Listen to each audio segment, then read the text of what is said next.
President of the UN Habitat Assembly, Ms. Martha Delgado Peralta, Ms. Maimuna Mohammed Sharif, Executive Director of UN Habitat, Your Excellencies, ladies and gentlemen.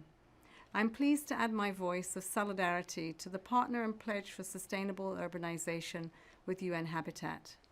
Today, 55% of the world's population lives in urban areas, a proportion that is expected to increase to almost 70% by 2050.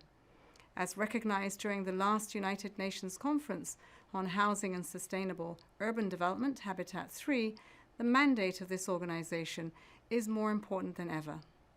We must heed the call to work together with all stakeholders to make cities more inclusive, safe, prosperous, green, and resilient. The global pandemic has put a bright spotlight on the urgency to address inequalities and sustainable development challenges in cities. By leveraging cities as innovation hubs and creative solutions, we can build back a more just, equitable, and greener recovery to improve the quality of lives for all. Solutions to the world's most pressing challenges, from the pandemic to climate adaptation to equity and inclusion, start in cities to make sure that no one and no place is left behind. Recovering better will demand putting in practice the new urban agenda agreed at Habitat 3. UN Habitat cannot do this alone. Its role as a catalyst for sustainable urban development requires genuine collaboration, partnerships, and investment. I call on all member states to support this effort to emerge stronger from this crisis and accelerate progress in our urban settlements during this decade of action.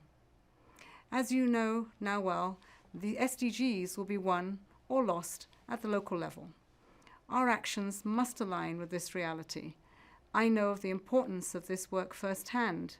Just 2 weeks ago, I visited UN Habitat's work in Gamashi, near Ghana's capital, Accra.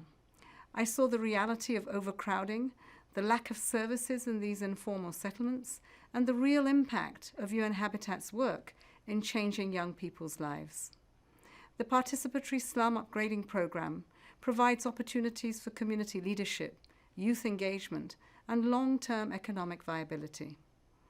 During the COVID-19 response, UN Habitat worked with the community and authorities to expand water and sanitation, reinforce measures to prevent the spread of the virus, and improve livelihoods in the community, strengthening resilience and reducing urban poverty.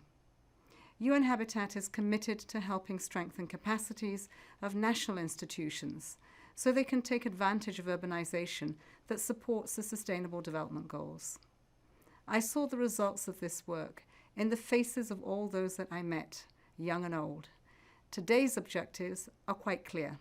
We're asking member states to pledge support for sustainable urbanization through advocacy to build broad ownership and strong commitment for sustainable urbanization, through partnership to leverage financing to achieve the urban SDG targets, and through funding to provide financial support for the core mandate of the organization and to lead and bring public and private partners together to deliver the new Urban Agenda 2030. I urge member states and other funding partners to contribute to UN Habitat's financial targets of $205.9 million, of which US $10 million is core non-earmarked funds, and US $195.9 million is for global thematic and country programs.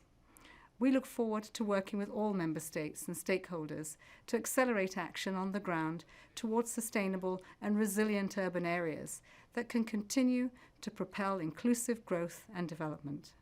Thank you for your commitment and your continued support.